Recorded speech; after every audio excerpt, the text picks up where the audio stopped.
Hello साथियों, कैसे हैं। स्वागत है आपका अपना YouTube channel Aryabhatta education academy में। मैं रोहित कुमार।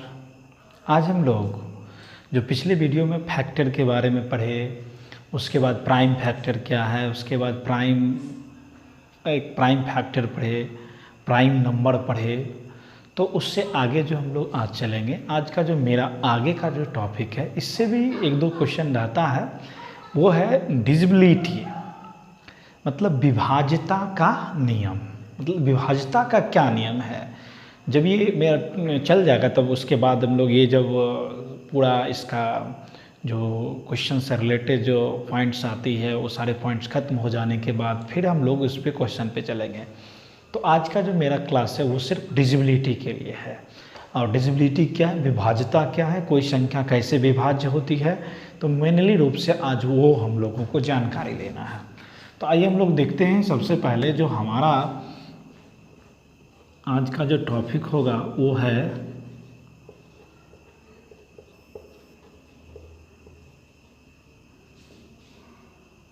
विभाज्यता का नियम। तो टॉपिक क्या है, विभाज्यता का नियम। तो विभाज्यता का नियम ये आपको जानना है कि विभाज्यता के नियम कौन कौन से हैं। तो कुछ नियम प्रदर्शित किया गया है। तो पहले हम लोग उस बेसिक नियम के अंतर्गत देखेंगे कि आखिर क्या होता है, तब हम लोग आगे और चलेंगे। तो सबसे पहला जो रूल है, रूल 1, ठीक है। रूल 1 में है कि 2 से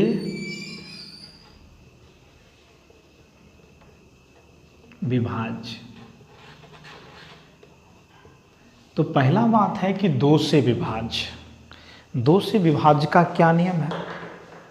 अगर कोई संख्या 2 से डिविजिबिलिटी फॉर 2 से कैसे वो विभाज्य होगा, तो इसके लिए हम थोड़ा सा एक हल्का सा देखें क्या होता है कि 2 से विभाज्य का क्या नियम है। देखिए, यदि किसी संख्या का इकाई अंक, यदि किसी संख्या का इकाई अंक 0 या सम संख्या हो, तो वह संख्या 2 से विभाज्य होती है। ठीक है। तो 2 से विभाज्यता का क्या नियम हो गया कि यदि किसी संख्या का इकाई अंक 0 या सम संख्या हो, तो वह संख्या 2 से विभाज्य होगा। तो जनरली रूप से हम लोग इसका ये समझ सकते हैं कि वह संख्या का जो रूप होना चाहिए वह किस रूप का हो, जो सम संख्या में मतलब कौन सा रूप का हो जो आपको विभाज्य होगा। तो सीधा जानिए कि 2 से विभाज्य होने के लिए इसका जो रूप होना चाहिए, मेनली 2 से विभाज्य। 2 से विभाज्य होगा अगर वह 2m के रूप का होगा। अगर कोई संख्या 2m के रूप का है तो वह अवश्य 2 से विभाज्य होगा, जहां m एक धनात्मक पूर्णांक है। m क्या होना चाहिए, धनात्मक पूर्णांक होना चाहिए, या इसको सीधा हम लोग कह सकते हैं अऋणात्मक पूर्णांक। m क्या होना चाहिए, अऋणात्मक।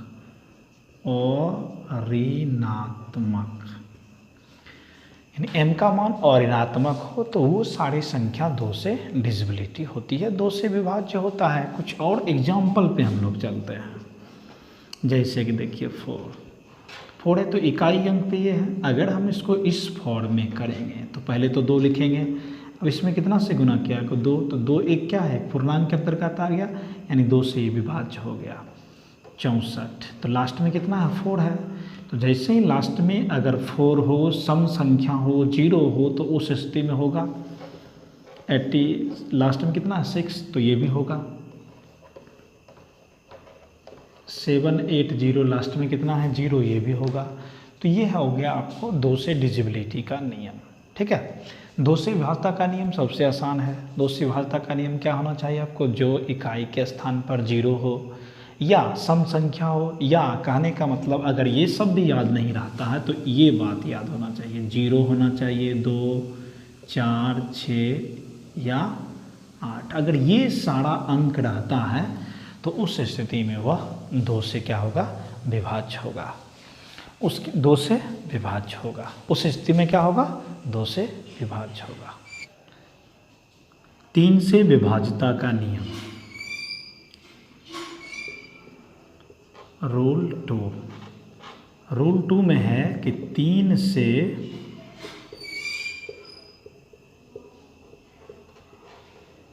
विभाज्यता का नियम। अगर कोई संख्या 3 से विभाज्य है तो उसके लिए क्या क्या हो सकता है। सिंपल सी बात है कि अगर कोई संख्या 3 से विभाज्य तभी होगा जब सारे अंकों का योग 3 से विभाज्य हो, तो उस स्थिति में ही वह संख्या 3 से विभाज्य होगी। तो चलिए हम उसका कुछ नियम लिख लेते हैं।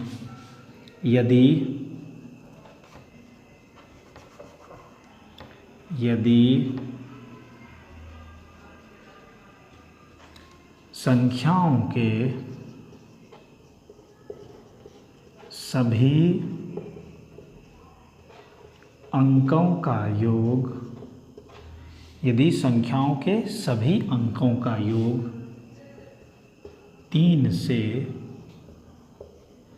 विभाज्य हो तो वह संख्या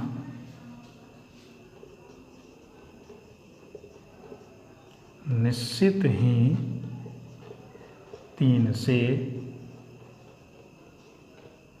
विभाजित होगी। तो दूसरा जो बात है इसमें कि 3 से विभाज्यता का नियम में क्या है कि 3 से विभाज्यता का नियम क्या होना चाहिए, सभी अंकों का योग 3 से क्या होना चाहिए, भाग लगना चाहिए। फॉर द एग्जाम्पल नहीं, हम एक संख्या मान लेते हैं और वह संख्या है XYZ। ठीक है, ये एक संख्या है।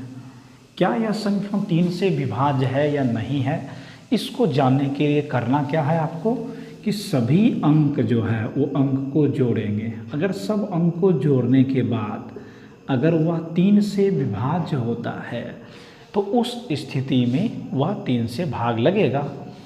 तो मैं एक एग्जाम्पल दे रहा हूँ, जैसे 4, 6, 8, 4। ठीक है, 4, 6, 8, 4, 2। यह संख्या 3 से विभाज्य है या नहीं है, इसको जांचने के लिए मैंने कहा कि जितना भी संख्या रहेगा सबसे पहले उसका योग निकालेंगे। अगर उसका योग 3 से भाग लगता है तो वह टोटल संख्या भी 3 से विभाजित होगी, जहाँ तक हमने आपको बतलाया है। तो सबसे पहले क्या करना है कि 4 + 6 + 8 + 4 + 2/3। अगर इन सारे संख्याओं का योग भाग लग जाएगा तो हर स्थिति में वह संख्या 3 से विभाज्य होगी। तो 4 + 6 = 10, 10 + 8 = 18, 18 + 2 = 20, 20 + 4 = 24। तो ये आपको आ गया 24। 24/3 = 8। मतलब अगर इन संख्याओं के अंकों का योग 3 से भाग लग गया तो इस स्थिति में अतः 4, 6, 8, 4, 2 3 से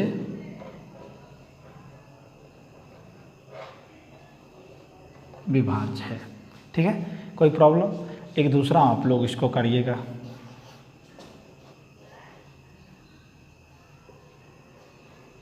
अब चेक करिएगा कि यह 3 से विभाज्य है या नहीं है।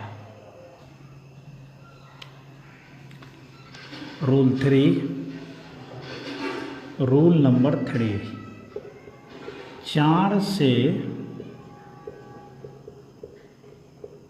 विभाज्यता का नियम। रूल नंबर 3 में है कि 4 से कोई संख्या विभाज्य है अथवा नहीं है।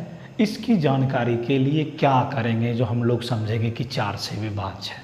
तो सबसे पहले हम लोग इसका जो नियम है वो नियम को लिखते हैं। यदि संख्या के अंतिम 2 अंक, यदि संख्या के अंतिम 2 अंक 0 0 या अंतिम 2 अंक 4 से विभाज्य हो तो वह संख्या 4 से अवश्य विभाजित होगा। तो नियम क्या बोला है? कुछ नहीं है, सिंपल है। देखिए एक एक चीज़ को आपको आसानी से, मतलब 4 से विभाज्य होगा। तो 4 से विभाज्य के लिए क्या चाहिए? आखिरी या तो 2 अंक 0 होगा, ये एक तो पहला ये 0 होना चाहिए, या 4 से विभाज्य होने के लिए कोई अगर एक संख्या है जैसे X Y Z P Q R, ये संख्या है। तो इतनी बड़ी संख्या अगर 4 से विभाज्य होगी तो इसके लिए आपको क्या करना पड़ेगा? किस स्थिति में 4 से विभाज्य होगा? तो कब होगा? जब ये आखिरी का 2 अंक जो है यानी पी क्यू अगर 4 से विभाज्य हो, पी क्यू 4 से विभाज्य हो, 4 से विभाज्य हो, तो यह पूरा संख्या जो होगा वो 4 से विभाजित होगा। तो यही इसका मेन फंडा होता है। फॉर एग्जाम्पल जैसे कि 1008000424, तो इतनी बड़ी संख्या क्या 4 से विभाज्य है? तो भाग हम लोग देंगे तो बहुत समय लगेगा, इसलिए सिर्फ क्या देखना है कि अंतिम का 2 अंक आपको देखना है और आखिरी का 2 अंक कितना लिखा है यहाँ? 24। तो 24 क्या 4 से विभाज्य है? देखिए 24 में 4 से भाग दीजिए, कितना आया? 6। इसलिए यह जो टोटल जो संख्या होगी वह 4 से विभाज्य होगी। 5 से विभाज्यता का नियम। तो ये जो अगला हमारा जो पॉइंट है ये रूल नंबर 4 है। तो रूल नंबर 4 ये प्रदर्शित करता है कि रूल नंबर 4 में है कि 5 से विभाज्यता का नियम। 5 से विभाज्य होने के लिए कोई संख्या में क्या होना चाहिए? किस स्थिति में वह संख्या 5 से विभाज्य होगा? इसके लिए आइए, यदि किसी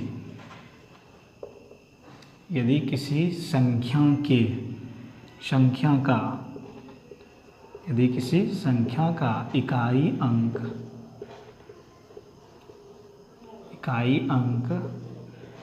0 या 5 हो तो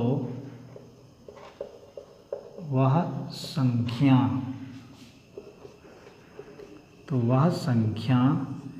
निश्चित रूप से 5 से विभाज्य होगी। तो इसका जो फंडा था, मेन फंडा है कि 5 से विभाज्य का जो नियम फंडा मेन बना है कि 5 से विभाज्य। तो 5 से विभाज्य के लिए आपको इकाई अंक पे 0 या 5 सिर्फ ढूंढना है। अगर इकाई अंक पे 0 और 5 आ गया तो समझ लीजिए कि वह संख्या जो होगा हर स्थिति में आपको 5 से विभाज्य होगा। फॉर एग्जाम्पल कुछ एग्जाम्पल हम लोग देखते हैं। जैसे देखिए कि 45, तो लास्ट में कितना है? 5, 6, 8, 0, लास्ट में 0 है। 4, 9, 6, 8, 5, 6, 5, लास्ट में 5 है। तो वह संख्या क्या होगा कि 5 से विभाज्य होगा। रूल नंबर 5 अब है कि 6 से 6 से विभाज्यता का नियम। तो आगे का स्टेप है कि कोई संख्या 6 से विभाज्य कब होगा, किस स्थिति में वह संख्या 6 से विभाज्य होती है, इसको हम लोगों को जानना है कि 6 से विभाज्यता का क्या नियम है। तो इसका फंडा भी सिंपल है। देखिए, यदि कोई संख्या 2 और 3 दोनों से विभाज्य हो, यदि कोई संख्या 2 और 3 दोनों से विभाज्य हो तो वह संख्या 6 से विभाज्य होगी। तो वह संख्या क्या होगा कि 6 से विभाज्य होगा। तो इसका मेन फंडा आपको क्या बना, 6 से विभाज्य होने के लिए एक ही फंडा है, 6 से विभाज्य। तो 6 से विभाज्य के लिए क्या आया आपको फंडा कुछ नहीं आया, 2 या 3 का क्या होना चाहिए, गुणज। 2 या 3 का अगर वह संख्या गुणज होगा तो वो लगेगा। या दूसरी बात है 2 या 3 से विभाज्य होगा तब पर ही ऐसा हो सकता है। फॉर एग्जाम्पल देखिए, जैसे 18। तो 18 देखिए, ये तो सबसे पहले 2 से भी भाग लग रहा है। 18 आपको 2 से भी लग रहा है और 3 से भी लग रहा है, दोनों स्थिति में आ रहा है, 2 और 3 दोनों आ रहा है। उसके बाद आप आइए 24 पर, देखिए 24 है। तो 24 पर जब आप देखते हैं तो 24 क्या 2 और 3 दोनों से लग रहा है। उसी तरह प्रकार आप आगे का अंक आइएगा, जैसे इस अंक को देखिए, ठीक है, इतनी बड़ी अंक है। तो ये अंक हम लोग देख रहे हैं कि ये जो है सबसे पहले 2 से तो विभाज्य है क्योंकि आखिरी का अंक 4 है, और 3 से विभाज्य है या नहीं है इसके लिए क्या करते हैं कि 6, 8, 4 + 2 जोड़ 4, तो 10, 24 हो गया। टोटल जब हम लोग जोड़ेंगे तो कितना आ गया 24। तो 24/3 = 8, मतलब 3 से भाग लग रहा है। अगर यह संख्या दोनों 2 और 3 दोनों से भाग लगता है तो वह संख्या 6 से अवश्य विभाज्य होती है। नियम 7 से विभाज्यता का नियम थोड़ा सा नहीं लिख लिए, इतना ही बड़ा लिखा हुआ, इसको आप मत देखिए, हम जो बतलाएंगे सिर्फ आप उसको ध्यान में रखिए, आसानी से बनेगा। जो लिखे हैं थोड़ा सा एक बार पढ़ लेते हैं, आप समझ जाइएगा कि 7 से जो विभाज्य होगा। देखिए कौन कौन संख्या, अभी पता चलेगा कि किस संख्याओं के लिए यह रूल लागू होता है। तो दी गई संख्याओं को सबसे पहले क्या करना, कोई संख्या दिया हुआ है तो उसको दाईं तरफ से 3-3 अंकों का समूह बनाया जाता है। ठीक है, सबसे पहले दाईं तरफ से, जहाँ से हम लोग करते हैं दाईं तरफ से 3-3 का समूह बना लेंगे। उसके बाद जहाँ तक संभव हो सके, जितना दूर तक संभव हो पहले वो करना है। बाद में जो शेष अंक बच जाएगा, बाद में जो अंक बच जाता है उसमें एक समूह मान लेंगे, उसको भी क्या करेंगे, एक समूह मान लेंगे। उसके बाद यदि मात्र 2 समूह बनेगा, अगर सिर्फ 2 समूह बनेगा तो तब तो कोई प्रॉब्लम नहीं है, दोनों का अंतर ज्ञात कर लेंगे। यदि समूह 2 से ज़्यादा बने तो उस स्थिति में क्या करना है, जब 2 से ज़्यादा बने तो अल्टरनेटिंग उसको पहले जोड़ देना है, अल्टरनेट रूप से जोड़ना है। जोड़ने के बाद उसका जो अंतर आएगा, या 0 आए या 7 से विभाज्य आए, तो वो समझ जाइए कि वह अंक 7 से जरूर विभाज्य होगी। और यही नियम आपको फॉलो करता है 11, 13, 17, 19 जो भी है। इस नियम का उपयोग आप सारे संख्याओं के लिए कर सकते हैं, जो आपको अभाज्य संख्या के रूप में हो उसके लिए खास तौर से। तो मैं कुछ एग्जाम्पल पर चलूँगा, आप देखिए उसका एग्जाम्पल, उससे आप समझिए कि किस तरह से होता है। तो जैसे कि 45, 12, 0, 215, ठीक है, ये संख्या, क्या यह संख्या 7 से विभाज्य है या नहीं, इसके लिए क्या कहेंगे। हमने सबसे पहले पढ़ा कि दी गई संख्याओं में दाईं तरफ से 3-3 का समूह बनाना है, सबसे पहले इसने बोले हैं। तो सबसे पहले हम लोग 3-3 का समूह बना लिए, 1, 2, जो लास्ट में बच गया वो भी उसका समूह ही हो जाता है, कोई प्रॉब्लम।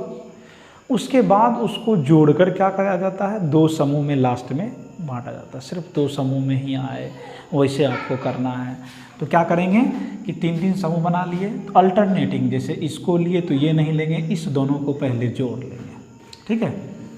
तो 215 प्लस 45, 215 प्लस 45 और माइनस 215, ठीक है।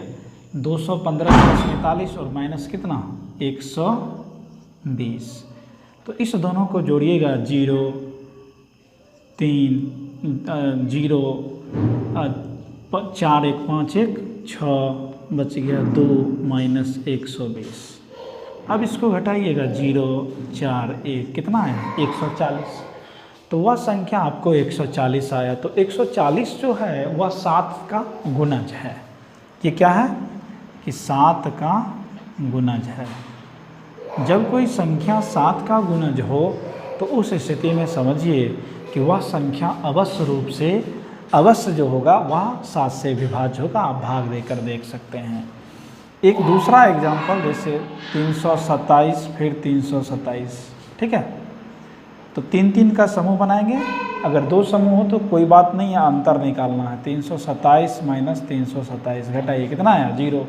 अगर 0 भी आवे तो मैंने बोला कि अगर 0 भी आवे तो उस स्थिति में भी आपको वो 7 से विभाज्य होगा।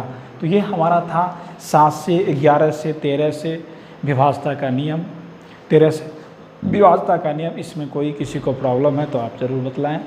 वीडियो कैसा लगता है आप कमेंट ज़रूर करें। मैं हमेशा चाहता हूं कि बेहतर दूं, बेसिक से देता हूं, बेसिक से आपको हाई की तरफ हम लोग चलेंगे, ठीक है। विभाज्यता का नियम देखेंगे, 8 से विभाज्य है कि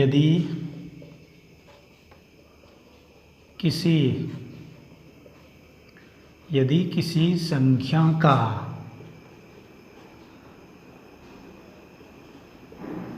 अंतिम 3 अंक 0 0 0 या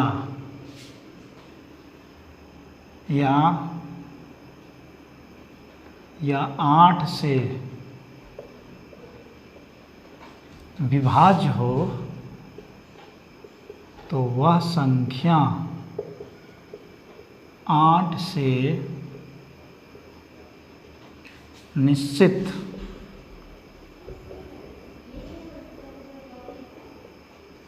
विभाज्य होगी। तो ये 8 से विभाज्यता का नियम है। सिंपल है कि लास्ट में क्या होना चाहिए, 0 0 होना चाहिए, 3 0 या 8 से भाग लगना चाहिए। तो वही सब संख्या होगा। फॉर एग्जांपल कुछ एग्जांपल हम लोग लेते हैं, 4 8 6 9 4 8 8 8 4 8। तो आखिरी का जो 3 अंक देखेंगे, अगर वह 3 अंक 8 से विभाज्य है तो वह संख्या होगा, नहीं तो नहीं होगा। तो इस अंक में देखिए आखिरी का 8 अंक कितना है, लास्ट जो है 6 9 4 बाय 8। 8 से आप इसको भाग दीजिए, बिल्कुल कटना चाहिए, 8 8 64। तो बच गया कितना 5 4 8 6 48, नहीं कटता है, बिल्कुल नहीं कटता है। तो यह जो संख्या है वह 8 से विभाज्य नहीं है। लास्ट में इसकी संख्या के देखिए 8 4 8 बाय 8, इसको काटिए, 8 1 8 0 8 6 48 104, बिल्कुल घट गया। तो यह संख्या क्या होगा 8 से विभाज्य होगा। रूल आगे चलिए, रूल नंबर 8, 9 से विभाज्यता का नियम।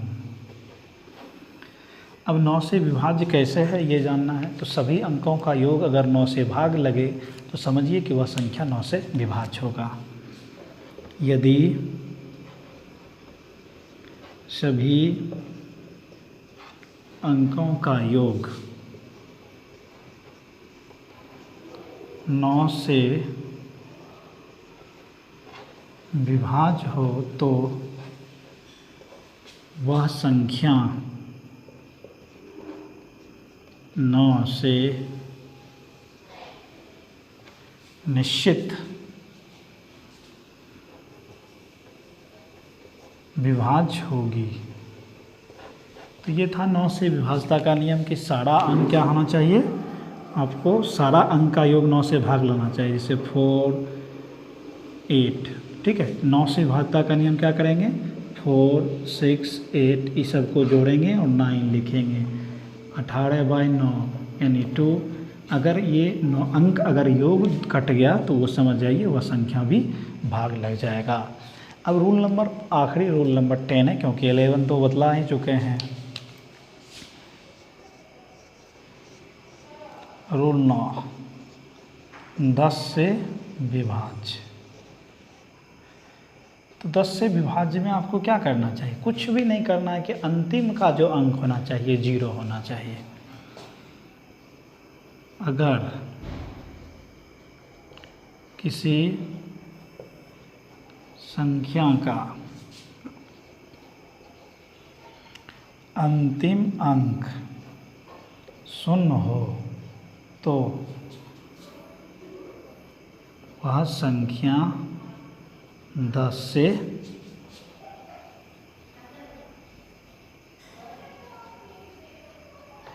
विभाज्य होगी।